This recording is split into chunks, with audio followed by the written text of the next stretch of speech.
Good evening. Welcome to Tuesday, February 16th, 2016, Jurupa Unified School District Board of Education meeting. We'll start with roll call, please. Here. Here.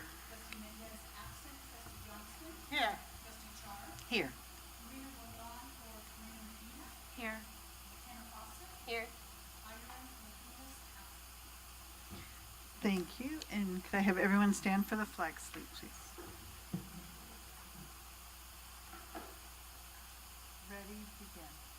I pledge allegiance to the flag of the United States of America and to the republic for which it stands, one nation, under God, indivisible, with liberty and justice for all. And Mrs. Johnston has our inspirational comment for tonight. I have a quote from Ronald Reagan, and it says, former President Reagan said after he has served as President of the United States, he wrote this quote, "Whatever else history may say about me when I'm gone, I hope it will record that I appealed to your best hopes, not your worst fears, to your confidence rather than your doubts. My dream is that you will travel the road ahead with liberty's lamp guiding your steps and opportunity's arm steadying your way." Thank you. And we have one item to report out from closed session. Yes, at closed session, the board by a 4-0 vote accepted the resignation of classified management employee number 049057 effective February 29th, 2016. Thank you. Thank you, Mrs. Roush. Next, we will have the welcome of the 2015-2016 student board members. Mr. Duchamp. Good evening, ladies. So let's start with Patriot so you can lead the way. Okay, Welcome, McKenna. thanks. Okay, so we had a combined Rubidoux-Jurupa Valley Patriot winter formal dance on February 6th, and it was really successful and really unique, and I thought it was really cool because I don't know of a lot of school districts that have combined dances, and it was neat to collaborate with one another to put such a huge event and make it as successful as it was. On February 5th, our dance team held their annual Dancing with the Staff fundraiser.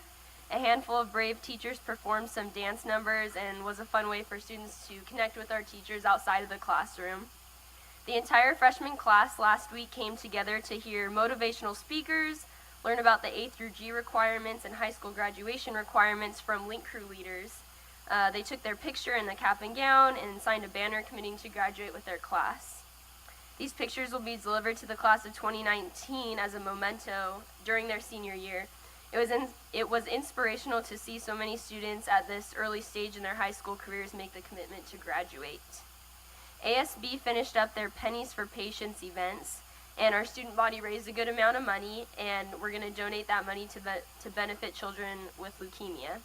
ASB is also beginning to plan their spring blood drive with Livestream. Going over to sports, wrestling finished up their season and have several athletes advancing to CIF. And last week I know that Jurupa Valley and Rubidoux met at Patriot to practice with the Patriot wrestlers so that they can all just make themselves better for CIF, so that was pretty neat. Boys soccer finished with a 1-8-1 record and will not move on to CIF. Girls soccer finished first in league and will play their first CIF game this Thursday. Boys basketball finished out their season strong with a third place finish in league with a 6-4 record qualifying them for CIF. Girls basketball also did well enough to advance onto CIF, and they're going to play against Pasadena on February 18th at 7. Cheer has done exceptionally well this competition season, winning their division at the state championships. They're practicing hard to be able to bring home a national championship for our school. For band, Winter Guard had their first competition this past weekend, and Winter Percussion is practicing hard in preparation for their first competition coming up soon. For choir, Christina Bowes had a solo this weekend at the California All-State Choir in San Jose, which is actually a really big deal. And they also had a lot of students from Madrigals participate in this conference as well. They're also working on transportation to hopefully get to a festival this Friday. Patriots Adriel Bustamante and myself are going to represent Patriot tomorrow at the District Lions Club speech contest at 6:30. Caitlin Ober was selected as the 2016 California Girls State Delegate. For National Honor Society, each year seniors are required to do a project of their own, and then as an NHS group all together, we're required to do like a group project.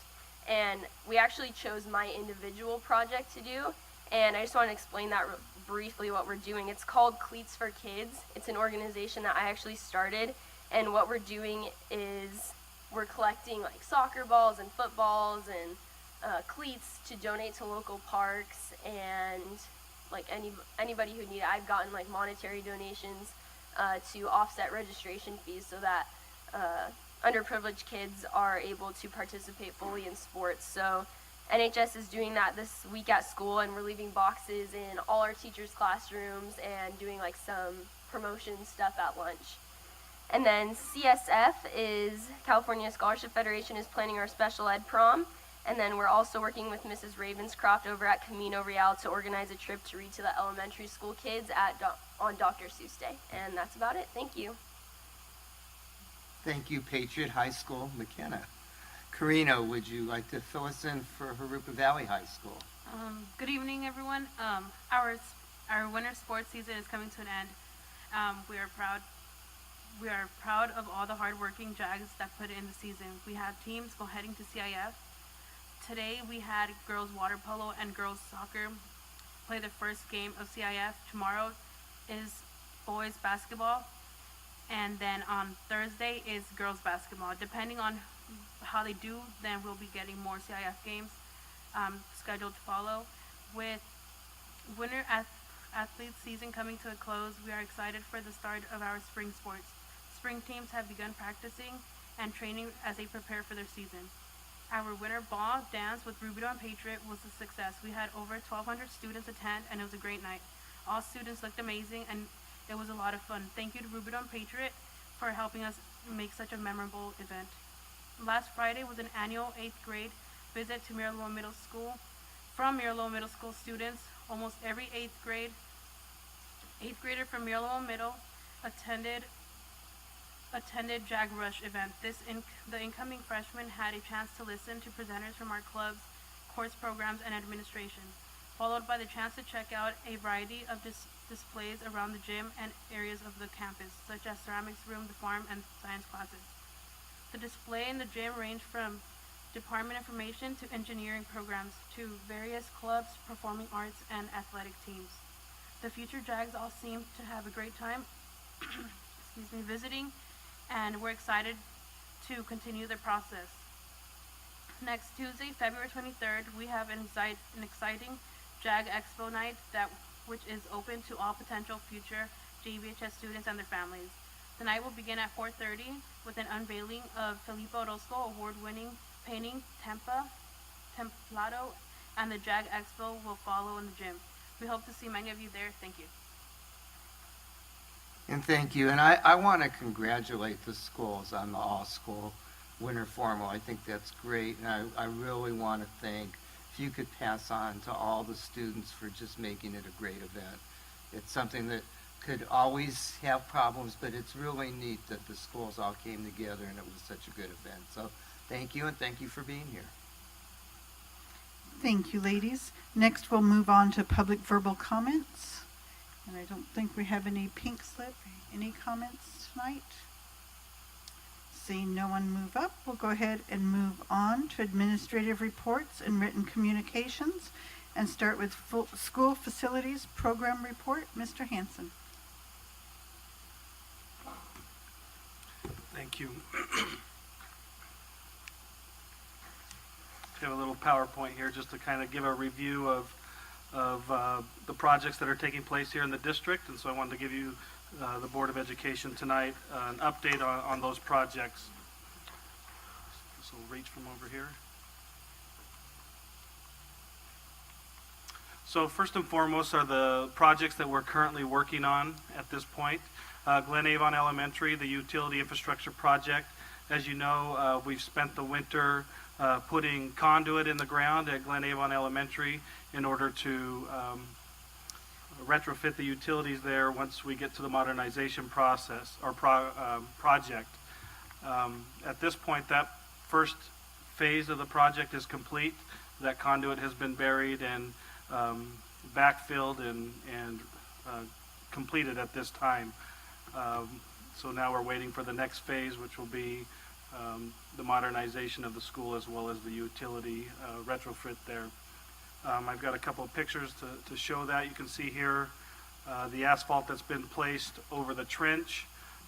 You get an idea of the vein that was created there behind the classroom buildings that ran in between each of those classroom fingers to bury the conduit there. That took place over Christmas break and was completed about a week and a half ago. Our next project is the Stone Avenue two-story project. A couple of pictures here. Again, in this project, we are nearing the end. We have scheduled this Monday for our final punch list walkthrough of the final items that need to be completed at that site. A couple of pictures here to see the two-story structure there with the elevator for ADA access to the second story, as well as a gate system that was required by the Department of State Architect for the ADA path of travel upgrades at that school site. Again, we're very near to completion in this project and anticipate to finish this before the end of the month. The next ongoing project that we have is the Jurupa Valley Stadium. As you're well aware, the turf has been installed. In fact, we walked that site, I want to say last week, to do a final punch list on the turf portion. So that the turf is down and finished, and now they are starting with the track. And as of actually, I think I have a couple of pictures here, some close-ups of the turf to kind of give you an idea of the detail and of that product that's down. This here shows the goalpost going up, and then the picture on the right is the beginning stages of the track surface being laid. That was last Thursday afternoon. So the rubberized track surface is being installed, and I received a few pictures this morning, and it's just about 3/4 of the way complete with the first portion of that rubberized material. The next project to talk about a little bit is Sunny Slope Elementary. With the new developments that are going in the area, as well as the dual immersion program that is growing and very strong at this school site, and with the school being at capacity currently, there's a need to expand at this site as well. And so what we're doing is evaluating that expansion, very similar to what we did at Stone Avenue. Approximately 8 classrooms with a restroom, a set of restrooms, because that school site lacks restroom facilities in comparison to the size of the school and the population. And so that facility will include restroom facilities as well.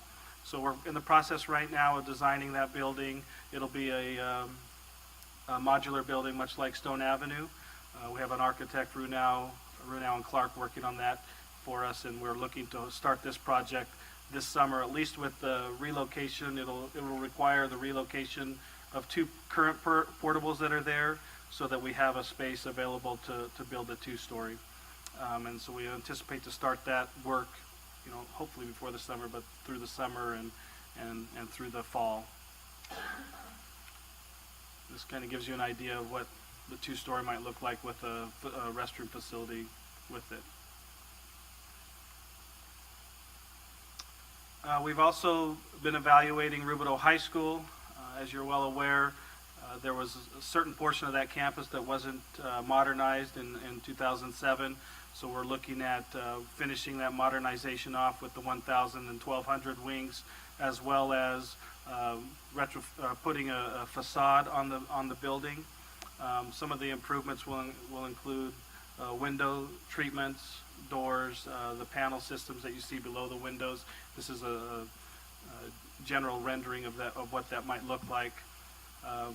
And so right now we're working with A4E architects on that design. They're currently in the design development phase as well. And so that's in the beginning stages, and we'll keep you apprised as that progresses. Then a quick update on all the EE projects that have been started. Glen Avon Elementary, we've started that first phase with the utility changes that will take place. We're still in the design development with the architects are working on the details for that facility. Ina Arbekel has been submitted to DSA. In fact, we went down there last week to ask for an expedited review of that site.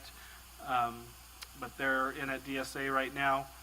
What we anticipate due to the timelines and what's happening at DSA, we anticipate changing the structure of the project. So originally we had talked about trying to get to the main office, library, media center, and do the utilities over the summer. At this point, that window is closing quite quickly by the time we get approvals and go out to bid and whatnot. And that's going to be necessary, obviously, to shut a campus down with the electrical. We'll need a full summer to do that. So what we're looking at is changing not necessarily the direction, but the order, and starting with the classrooms, hopefully this fall, and then working into so that we have a full summer next week or next year to be able to blow through the library, office, and electrical. So we have a complete summer. So instead of starting with the library offices first and working our way into the classroom, we'll start with the classrooms and work our way so that we make sure that we have a full summer available for that necessary work. Mission Bell Elementary, again, in the design development phase as well, getting details from the architects, but moving along at a normal pace there. Tross Street Elementary, again, they're still doing the design there, but there's a lot of components involved with that project as we look at the medical clinic that's there and the sewer, possible sewer services to bring into that school. It's a large project, and so they're still obviously in the design phase there. Jurupa Valley High School Innovation Lab, those plans have been submitted to DSA, and now we're just kind of in a waiting pattern for those to be stamped out so that we can start the bid process there. We hope to start that project late summer, early fall, to go ahead and start working on the interior of those classrooms, and then in the summertime, next summer, finish the exterior portion when kids aren't in session.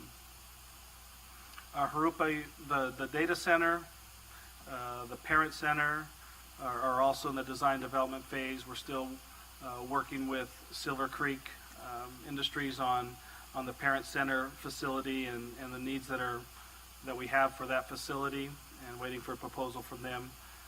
The data center as well, the architects are working through that design. As you can imagine, that's a fairly intricate design to house the infrastructure that's needed to run the district technology backbone. And then finally, the K-8, we are at DSA for that site as well. We are kind of at their mercy in terms of how long it takes for them to approve those plans. And as soon as we have a stamp of approval, we'll begin the bid process and start building, constructing, and hopefully late summer, early fall for that school site as well. And then the last thing I wanted to share was to update you a little bit on the process of school construction.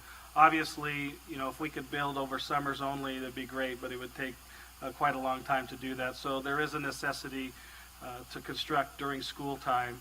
And there's a lot of barriers and precautions that we put in place, not only as a district, but also our construction management firms and the requirements that contractors have when working on a school site. So I just wanted to update you a little bit on some of those, the background to working on a school site. The contractors, when they're awarded their bids, are required to submit DOJ clearance and other barriers for themselves and their subcontractors, so that we know that we have individuals on site to keep our sites secure. Some of those pictures you saw previously, you would have noticed screened fencing. So all the construction site will be fenced off and screened away from the school and the students, so that it's maintained in its location. We have project managers on site, site superintendents that are in charge of the construction site. they're the sole communicators with the principal and site personnel. The workers are identified with either badges or like T-shirts or vests, but they're not to communicate or mingle with staff members or students. That communication comes from the project manager and site superintendent with the principal. Obviously, there's going to be some disruptions to school sites, but we do everything we can to minimize those disruptions. Sometimes there'll be heavy equipment moved in. We try and avoid, I know our project managers and our construction managers try and avoid the heavy times when students are out. We ran into a couple of, one of those situations at Glen Avon, and delayed them the rest of the time for those contractors, so they would be parked out in front of the school until lunchtime was over to bring that equipment in. And when the equipment comes in, it's usually surrounded by multiple workers guiding that equipment on site and off site. So these are just some of the precautions that are taken when working on a school site. Like I said, there's the expectations that there's clear and constant communication between the site superintendent, project managers, and the principal to allow for any impacts that they may have at their school site. And so I wanted to share that with you as well as part of this presentation. This kind of gives you a couple of ideas or visuals of that work. That's Glen Avon there. And that's all I have tonight as an update. Thank you. Questions, Ms. Johnson? On the workers for the construction, does the project manager have a list of people that are reporting to him Oh, each yeah. day? Yes. Okay. So he controls who's on and off? Right. Okay. That's what I wanted to know. Oh, and one other question I have is something I had just thought of earlier today. Is on Jurupa Valley High School, is the campus large enough for any expansion of classrooms should it be necessary in the future due to the new construction on the west end? We can always For find high room school for students, expansion. I'm thinking, I mean, I'm not sure how many more students we can absorb there, and of course, it's only a guess how many we might receive. Yeah. Actually, we know how many I more. was going to say, We've had over 3,000 students at that school, and it's about 1,600 right now. Oh, okay, so we have plenty of room. Plenty of room there. Thank you. I just would like to comment. Trent, each meeting you always keep us posted. Thank you so much for keeping us up to date, and things are going much better than I thought they would go, much faster. Thank you. So, I mean, I know there's always some little glitch here and there that happens, but you do a great job. Your team is doing a great job keeping us posted on all of this stuff. Thank you. Thank you. And next, we have the report on the district pesticide use. Mr. Hanson.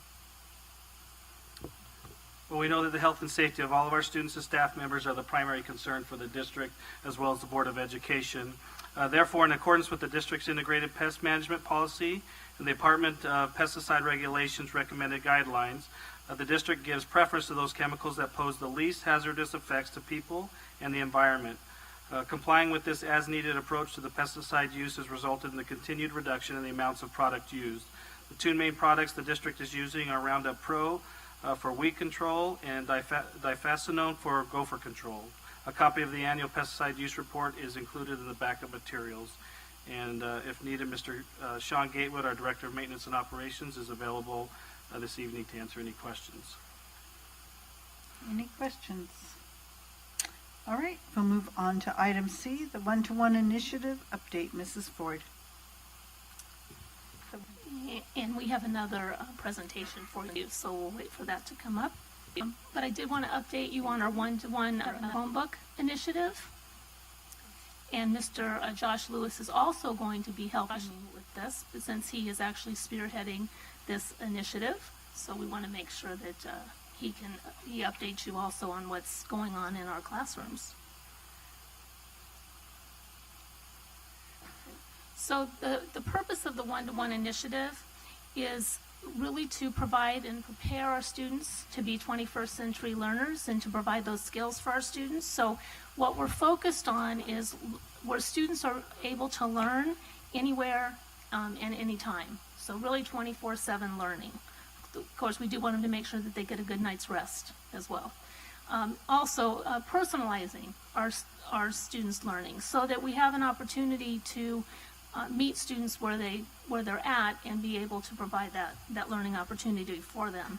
And focusing on those skills that you see in the Common Core standards, as well as just good 21st century skills for students to have, which is collaboration, communication, creativity, critical thinking, and being able to be problem solvers. So those are the areas that's really the purpose of this initiative. It's not about the technology. It's about making sure that our students have those skills. So this actually, Mr. Lewis put together this video, and this talks about our one-to-one learning initiative. So I'm going to go ahead and have this play.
So that gives you a little bit of a visual of what's happening in the classrooms.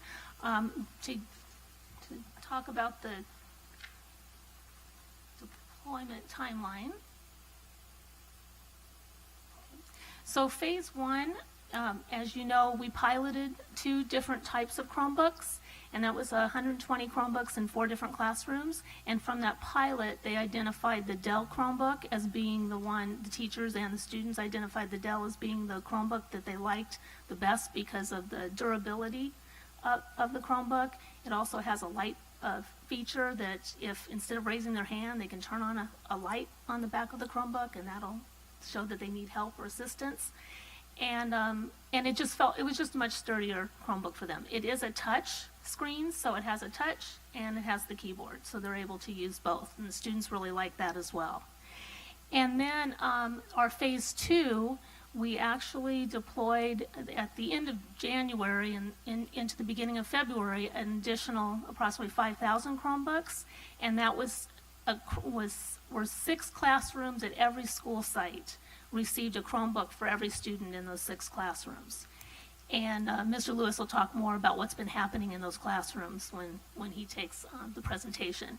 And then phase 3 will be in the fall of 2016, and we'll be implementing deploying approximately 14,000 more Chromebooks. So we are jumping into this full force, and that will be through grades 2 through 12. So really there's 3 components of the implementation process. There's the network infrastructure, because if we put all the devices out there but we don't have the infrastructure to support it, it's not going to do us any good.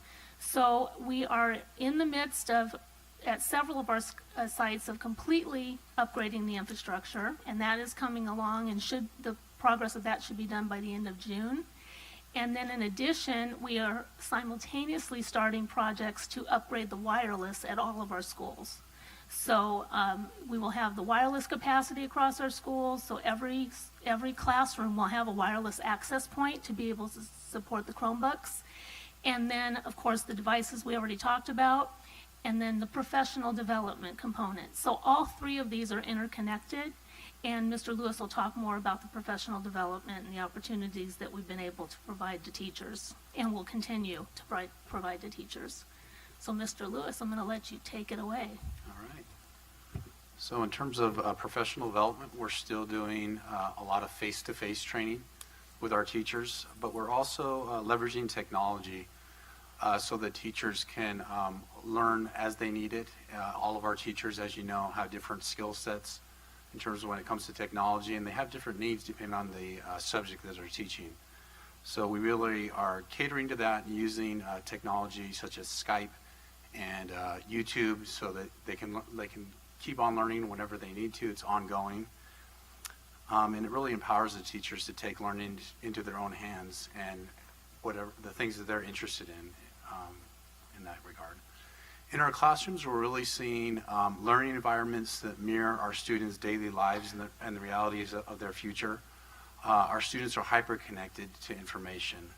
So it's less important that they know every date in detail, but more important that they can apply what they've learned. And so in our classrooms, especially the ones that we're piloting, we're seeing more of a student-centered classroom, where students are transitioning from a passive role where they're just consuming information to more of an active role where they're generating the information. And technology is playing a key role in that because students have the tools necessary to access the information and they're able to collaborate, as Paula was mentioning. It really expands and extends the learning opportunities way beyond the classroom. The collaboration used to be just within those four walls of the classroom, and it used to take a lot of time. But now it's really expanding it where they can collaborate at home on these tools. The main thing that we're seeing, honestly, is engagement like I have never seen before. Students are just glued to the screens. The teachers say stop. The teachers say, tilt your Chromebook and pay attention to me. And the students are just very attentive. They're just highly engaged. There's so many Web 2.0 tools available for our teachers, and it can be overwhelming at times. But the teachers that are having a lot of success are just taking one Web 2.0 tool at a time, such as Kahoot, Prezi, Padlet, Powtoons. Quizlet is another really popular one. They just take one of those a week and doing something that they've already been doing and just using one of these instead. And the students love it. The teachers find it easy and engaging, and it's been a success. I would like to comment that Mrs. Ford and I visited a couple classrooms last week. We walked into a 6th grade classroom, and I talked to one young lady there, and I said, have you ever worked on a computer before having one in your classroom? And she said no. They'd had the computers 2 months, I believe. So the students were doing web searches. Each one was doing a project on a different famous person. And they were to find quotes on the internet. Everyone was capable of doing a Google search, finding a quote from their person, and then posting it on a Google shared document that the teacher was managing. Every single student was 100% engaged in their assignment and their instruction. They were learning. It was amazing. So if you hear concerns about are the kids going to really learn how to do this, don't worry. It's the people like me that have trouble just figuring out what they're doing while they're learning. They're learning faster than I could even think of, and it's really amazing. The other thing I want to mention is the textbooks that you'll be approving later this year are very rich in internet activities, internet components that go along with it. So we're hoping to really marry the textbook this time to true internet usage. So I think that by and large we're finding it very successful. The teachers are, some with a little trepidation, but the students are coming along. One issue that we are facing is actually a smaller number than one would think, do not have internet at home. So we're looking into inexpensive internet. Josh has found some that the families can purchase for about $10 a month, but there's still some other expenses involved, so we're looking at ways to defray that. So, and where that's not possible, we're hoping to keep our library media centers more family-oriented and open in the evenings. So truly, by the end of the year, next year, this district should be a full internet community, right, Mr. Lewis? That's right. Very soon, I'm sure it will be. Yeah, it's very exciting, so. Mr. Garcia. Yeah, I have a couple of comments. Kind of from what you mentioned, Mr. Dushan, I think some of the concerns that we've heard at the LCAP meetings are not having internet at home, and I do know that we have some programs available, and just want to make sure that we're promoting those programs and people know about them, because I mean that's pretty reasonable. And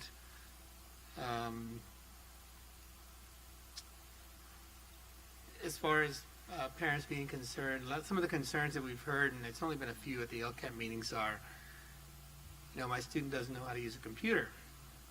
Right, but I remember, I think it was at Mr. Lewis's last technology meeting, you showed us a TED Talk. I think there was a TED Talk, it was in India, someone put a computer. Yeah, I think. And Mr. kids Shani just came up and just learned how to use it. And kids know how to use these, I guess we just need to kind of work on getting that message out there. That these are tools, I think, and we're not here to teach kids how to use computers, but to use them as tools going into the future. Last thing was, so they can take these home, right? Or yes or no? What we'll be doing this spring is piloting a couple of classrooms that we'll actually take them home, just so that we can see how the meetings with parents go, because we'll probably want to do a pre-meeting with the parents before they go home, just to let parents know that we're still monitoring when they go home.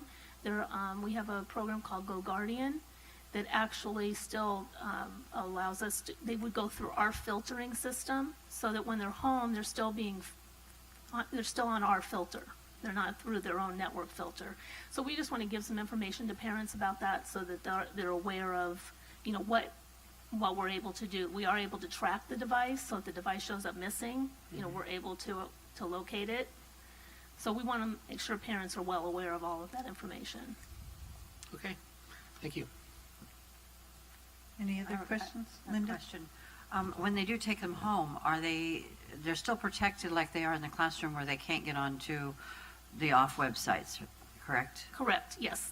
That's going through, we call that our filter. Okay. So that would go through our filter. So we're still SEPA compliant, which is the Children's Internet Protection Act. And so those devices, because they're ours, we own them, they would still be filtered. Okay, but a parent can't get on there and get them on a different website or anything? No. Okay, all right.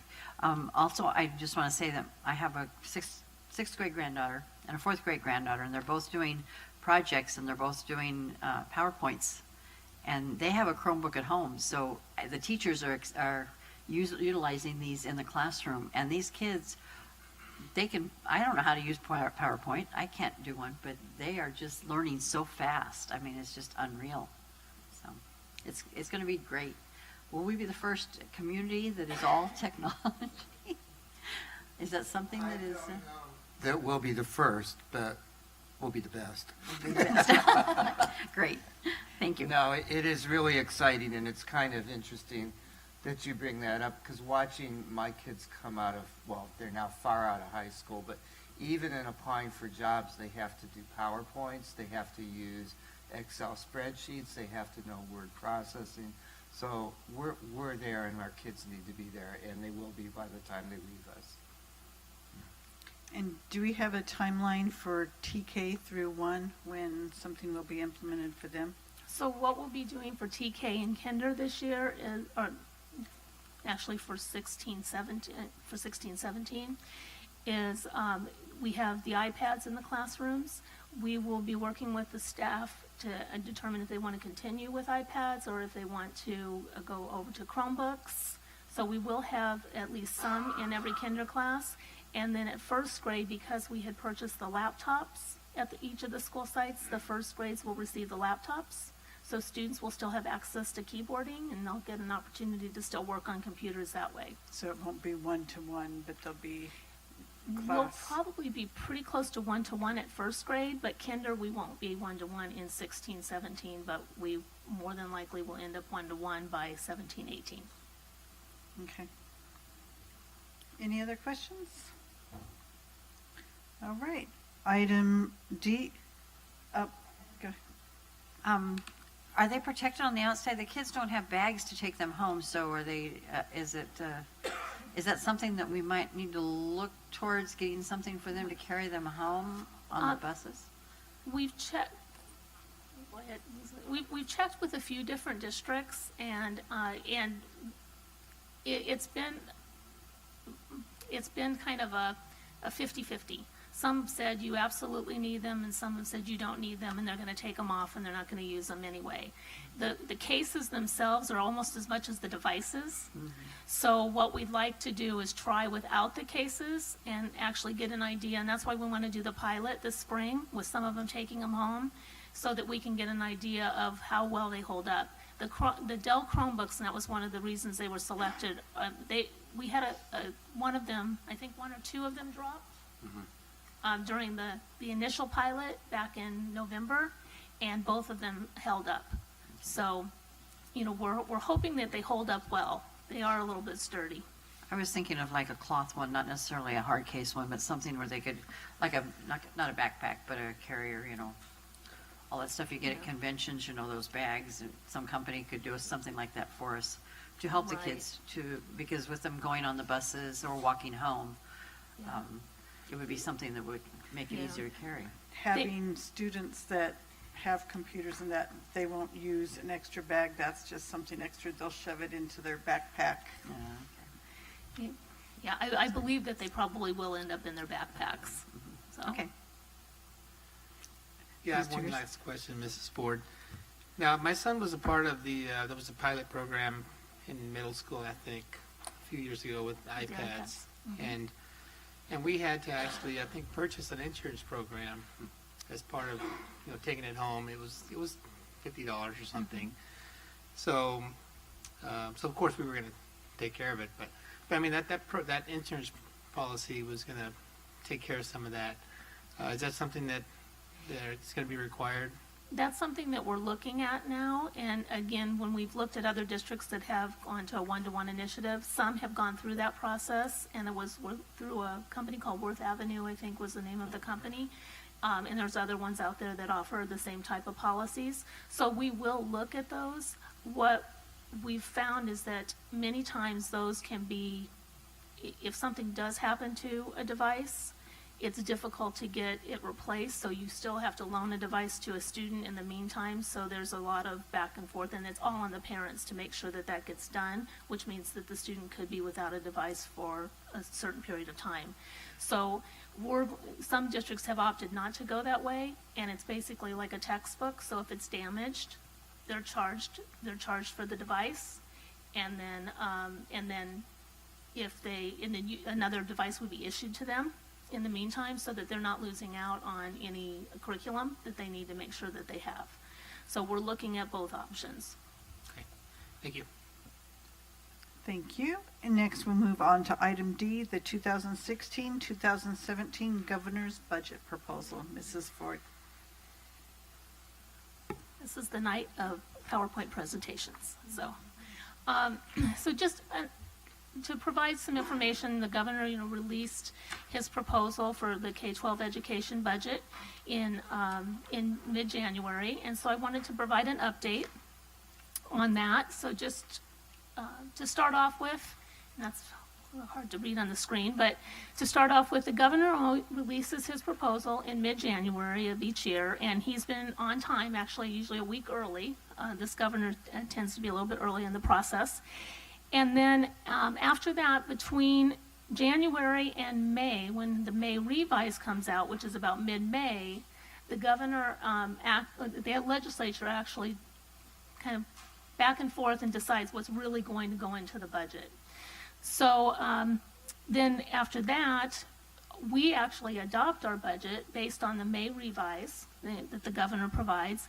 And then there's an adoption of the state budget in July. So as you know, we adopt our budget before the state actually adopts their budget. And then we make any changes in September, you know, when we come back to the board with that information. Okay, so a few things that I wanted to just point out about the governor's proposal is that it does reflect, and as you well know, strong growth in the economy, which is stability for and growth in the education funding. So we're really pleased about that.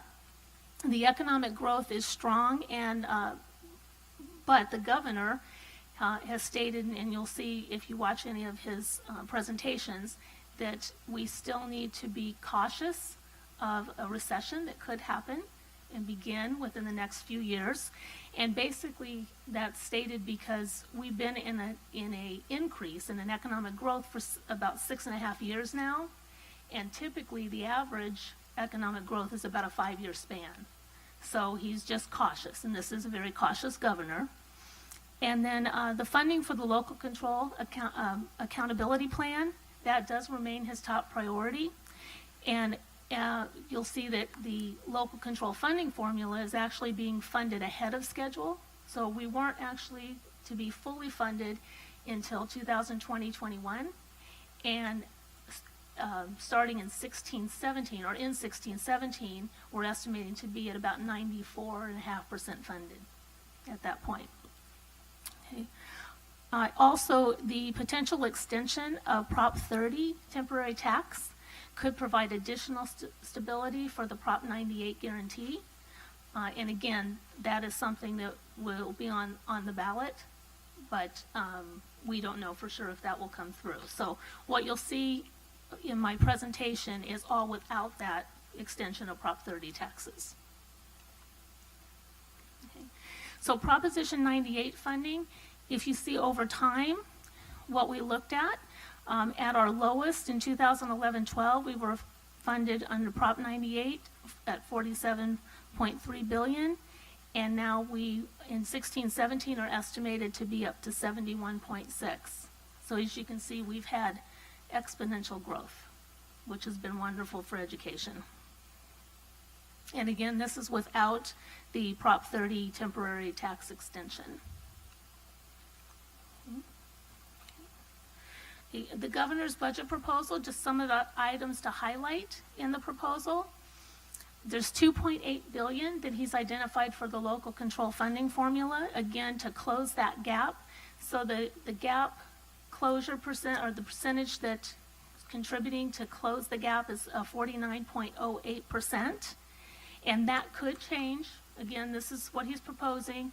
When the May revise comes around, we'll have a better idea of what number we're looking at, because right now there's still back and forth going on in the legislature, and they're taking their time to do that. $1.6 billion for an early education block grant. The thing to note about this is that this is not new money. This is current programs that we have, but they would be consolidated into one program. So it's, you know, our preschool program, it's our TK program, but they would all be consolidated into one. Okay. $1.2 billion for one-time uses, and this again is some one-time money that, just like the governor gave last year, or for 15-16, this is one-time money that's to offset the outstanding mandate claims that are owed to school districts. So we would be receiving approximately $214 per ADA for that. And then the $30 million in one-time funds, that's actually a county office of education to provide academic and behavior support systems. So this is to help with mental health and those type of programs. So that really goes to the county offices of ed. And you can see the COLA that is built into this budget for those categorical programs that are funded outside of LCFF is a 0.47, so a very, very small cost of living adjustment. So for JUSD's LCFF, what this looks like is that our per ADA funding, if this budget holds, and it is the 49.08% for LCFF, would be $9,706 per ADA. And our ADA right now, when we're looking at our projected, it's 18,465, which is a drop, a small drop in our ADA, which we are looking at. Our total revenues would be 179 million. And what that means to us from where we're at today is that we would be projected to receive about an additional $9.2 million under LCFF. And again, some one-time funding, which is that $214 to offset the mandate claims, and that's estimated at $3.9 million for us. So if we look at this on a pie graph, so our LCFF increase of the 9.2 million, when we look at the percentages of where that funding will go, we have to remember that CalSTRS will increase, and we have a significant increase in CalSTRS of 1.885%, and that's a statutory increase, so we know for sure that that will happen. So that will be $1.8 million out of the 9.2, and then in addition, we have a CalPERS increase that's projected at the 1.203%, and that'd be about 400,000 out of that 9.2 million. Our decline in enrollment and average daily attendance, if holds true, which again, we are going to do everything possible to make that better, but if that holds true, it's a $2.1 million reduction in our LCFF funding than what we would have if we were holding our ADA and keeping our ADA percentage up. So as you can see, if you look at this, about a quarter of our additional increase is going to CalSTRS and CalPERS, and that's why I'm sure you've seen through CSBA, they talk about how big of an cost that is to school districts that are needing to fund the bulk of the CalPERS and the CalSTRS retirement system. So the next steps, you'll have a second interim report that'll come to you at the next board meeting, and that will give you a picture of where we're at right now in 15-16, and then it will also give you some information into the 16-17 based on the governor's proposal. And then the LCAP will be, as you know, we've had the LCAP meetings, and we'll be working on the local control accountability plan. Ms. Terry Marino will be working on that. And then the May revise will come in mid-May, and then we will be in the process of adopting reviewing and adopting the LCAP and the budget for 16-17.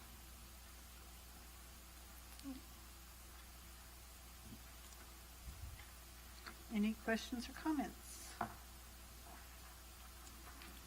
All right, we will move to announce the location for the site and District Teacher of the Year ceremony. Mr. Duchan. Patriot High School, the Stacy A. De La Rocca Performing Arts Theater at 6 p.m. on March 14th. Thank you. And next, item F is to cast a ballot for the 2016 California School Boards Association Delegate Assembly. Mr. Duchan. All right, you should have in your supporting documents a list of candidates. There are 9 candidates, and you may vote for no more than 6. Normally, the board does this. You reach consensus and then do it by motion. So I will pass it back to you, Madam President, for any discussion you'd like to have on those candidates. Thank you. Ms. Johnston. I reviewed it all and I read it carefully, and I do have my pick of 6. Okay. I'd like to share with the board. I chose Thomas Elliott from Paris. I also looked at locations throughout the districts to spread it out. I chose Wendy Sue Jonathan from Desert Sand, Ben Johnson, he's with the Alvord District,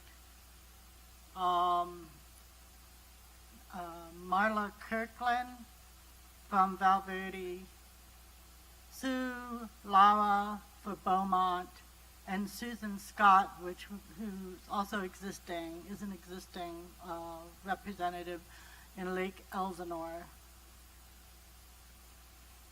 All right, anyone else have any others or comments about those that Ms. Johnston has mentioned?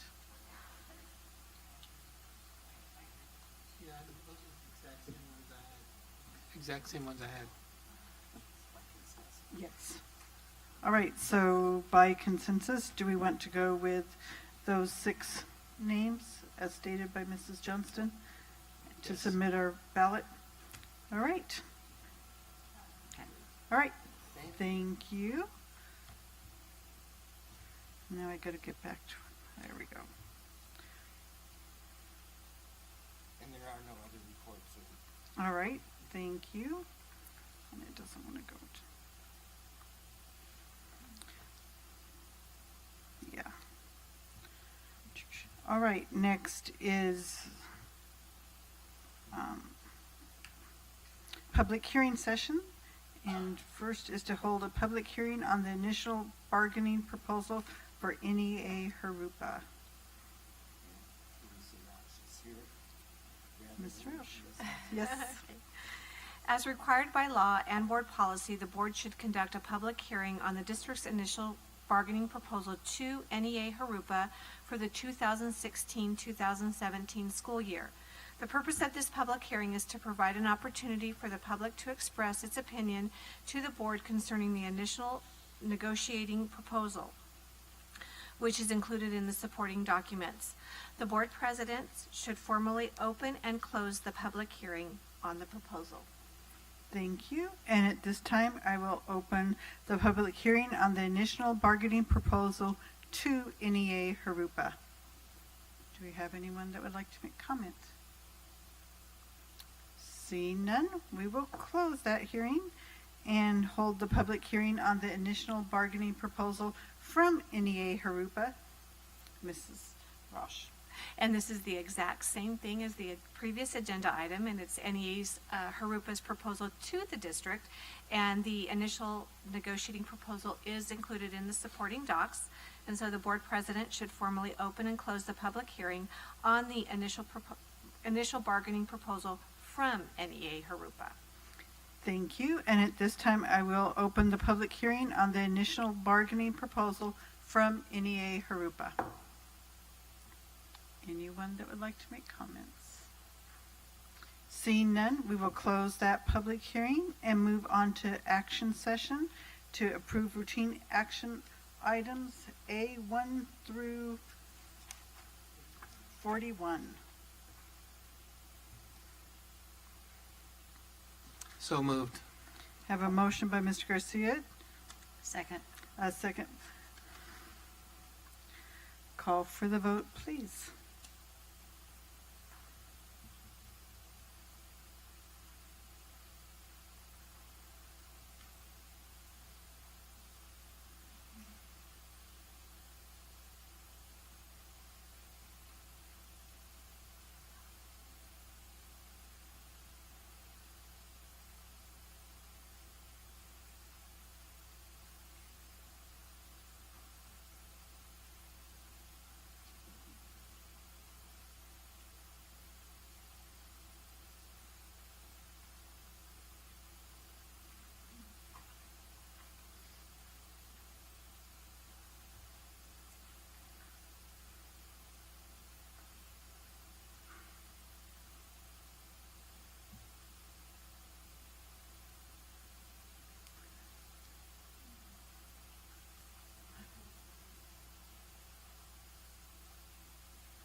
There we go. Motion passes 4-0.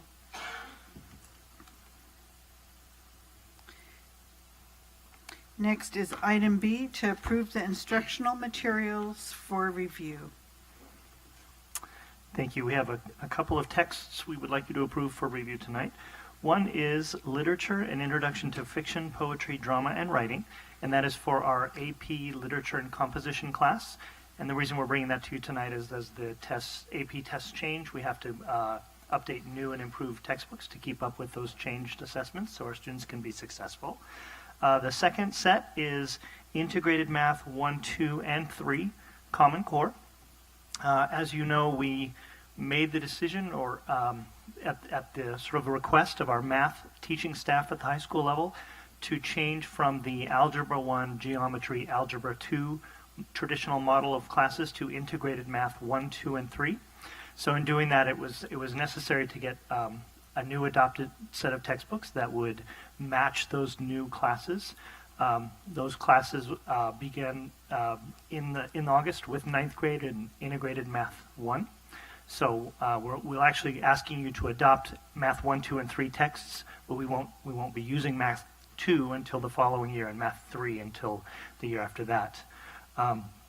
These were selected by a group of adoption committee who piloted the texts and had a rigorous discussion and then made a recommendation. It was brought to instructional council where they unanimously approved recommending it to you.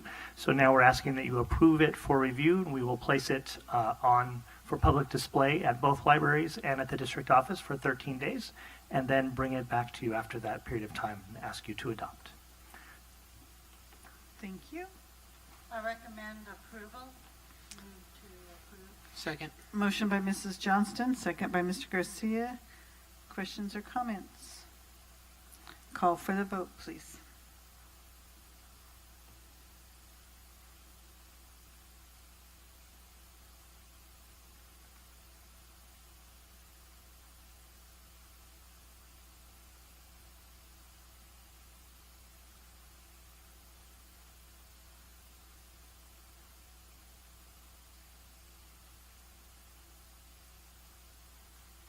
Motion passes 4-0.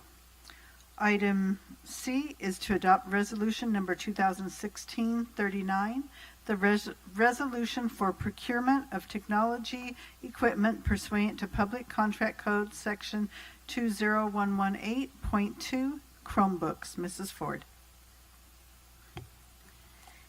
And this is part of our one-to-one initiative. Administration is requesting the board adopt a resolution for the procurement of approximately 14,000 Chromebooks to expand the initiative due to the specialized nature of technology, equipment, and the services that will be needed. The resolution enables the administration to use a competitive request for proposal, an RFP process, instead of the traditional awarding the project to the lowest responsive bidder.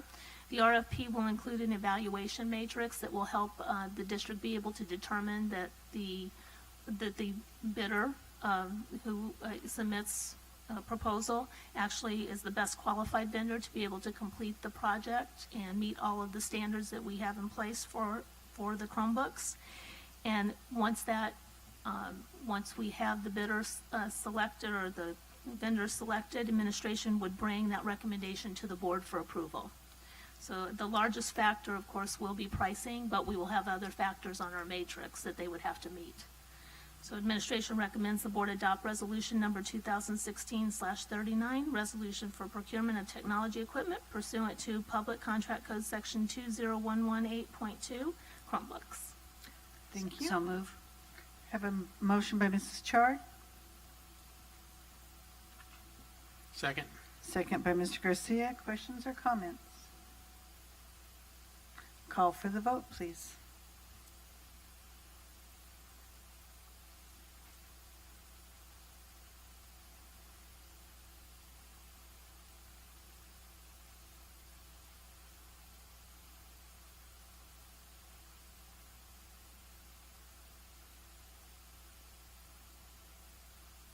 I got kicked off, so I'm trying to get back.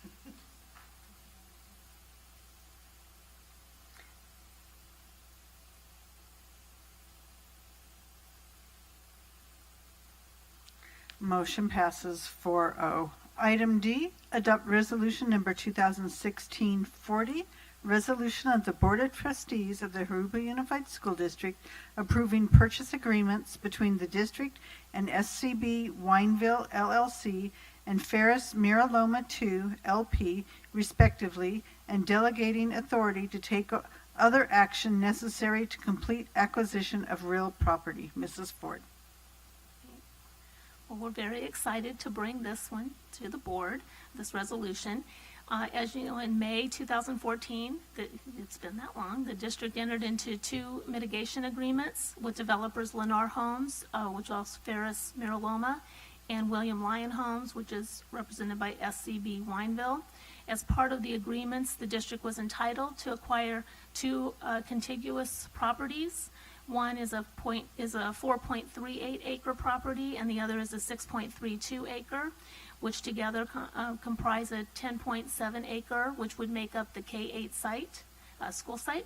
And the site has been approved by the California Department of Education, and it's been graded to super pad condition, and it's ready for construction. So as part of the mitigation agreement, subject to board approval, the district and the developers have agreed upon a proposed purchase price of $3,688,314 for the 6.32 acre SCB Wineville site, and $2,556,142 for the 4.68 acre Ferris site, for a total purchase price of $6,244,456. Approval of this resolution will approve the acquisition of the site, and it will authorize the superintendent and/or myself, Assistant Superintendent of Business Services, to take such actions as may be necessary to finalize the acquisition, including the authority to make certain non-substantive substantive changes to the purchase agreements and append the agreements with finalized legal descriptions or depictions of the property. Administration recommends the board adopt resolution number 2016/40, resolution of the Board of Trustees of the Jurupa Unified School District approving purchase agreements between the district and SCB Wineville LLC and Ferris Miraloma II LP respectively, and delegating authority to take other action necessary to complete acquisition of real property. Move to, that the board adopt this resolution. Second. Motion by Mrs. Johnston, second by Mr. Garcia. Questions or comments? Call for the vote, please.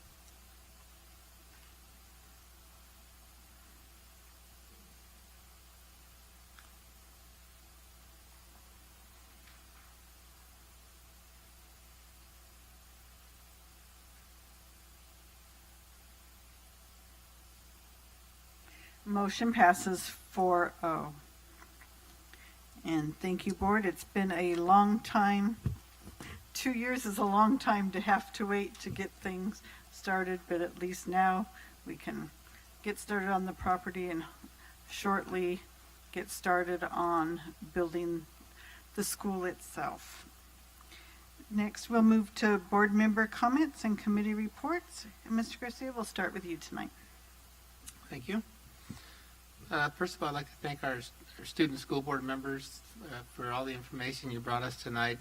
Congratulations to all the great programs and all the success, whether it's athletes or academics.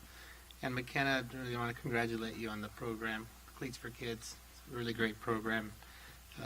Thank you for that. Had kind of a pretty busy couple of weeks. Valentine's for Vets was last week at Mission Bell. I had the opportunity to go to the preschool class there with Mrs. Collins and Mrs. Schum. Mrs. D, Ms. Dina McGaw is the one that invited me there. We did last year at Van Buren. Lots of fun. I also got to enjoy the cafeteria lunch. And it was pretty good, Mr. Bynum. Very good. Good job. So I enjoyed that, and the kids were great. I also got to see the Raptor system in action there. It's a little different situation with the preschoolers because all the parents actually have to go to the classroom. So they're getting through it. They've only been doing it for about a week, so but they're going to iron those issues out. I think they're the parents like it. They think it's a good idea, so they'll get through those little challenges. And also today, Congressman Takano was at Ina Arbuckle, also as part of the Valentine's for Vets.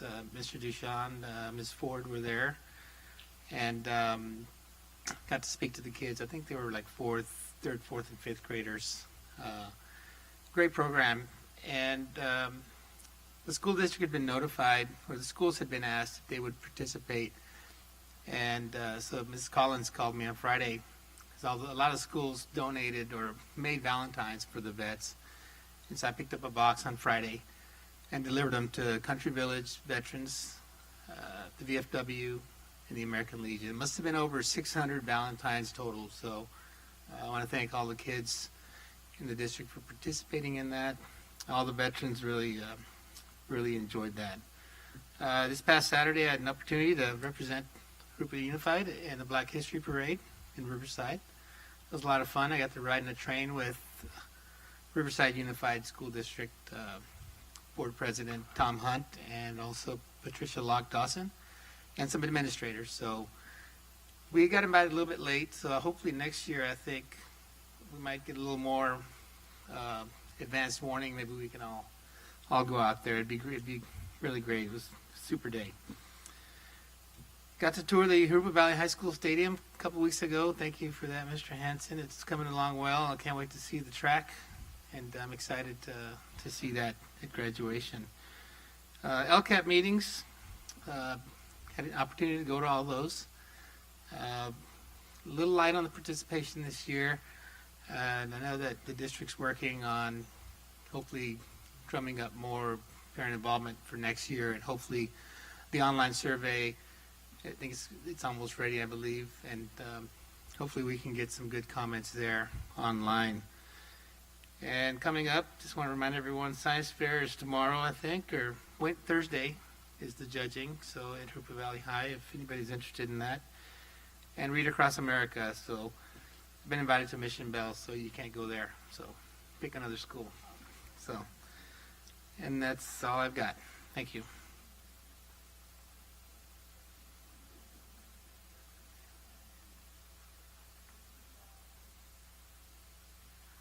The first week of February, I spent 3 days interviewing high school juniors for Ryla Camp through Rotary Leadership Camp. And I saw about at least 3 dozen juniors. Awesome kids, and the cream of the crop, more or less. And it was really wonderful. It was very difficult. We had to choose a boy and a girl from each high school and an alternate for each one. And man, it was rough. It was so tough. I've done it for several years now, and I know what the routine is and sort of what to look for. But you really want to send everybody. And they're so enthusiastic. They're so bright. They come in, and we learn a lot about them. We spend enough time with them. They have an application, but we have a sheet like this with questions, and 3 of us ask a question. By the time you get to the end of the page, you know the student very well. And it's always, I just love doing it. It just tells you so much about them and what their dreams are for the future, what they're going to do next year, what they're going to do after college, where they see themselves in 20 years. And they're just amazing.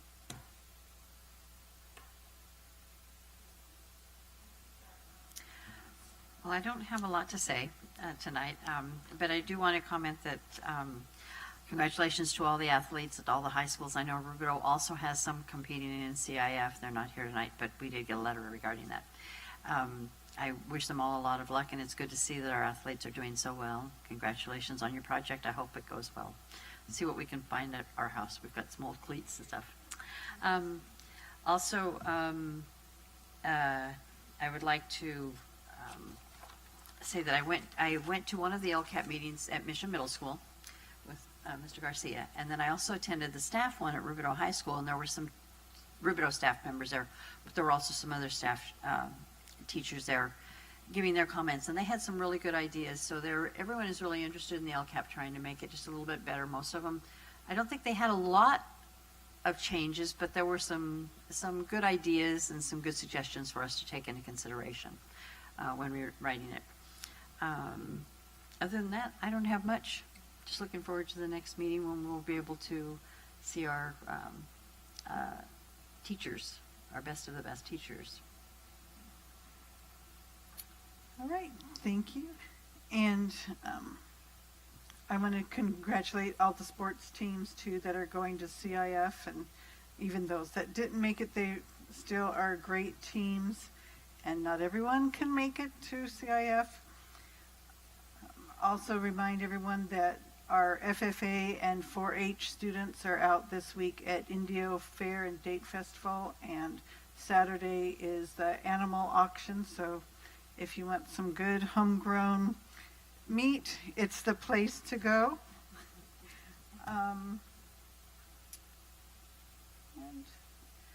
I also think it's great that the dance that 1,200 of the high schoolers met, had a good time, and that the 3 schools are really striving through the past few years to combine the schools to do a lot of different activities, not only the dance, but a lot of other activities, so that everyone is a community. And with that, thank you for coming out tonight, and we will see you next month.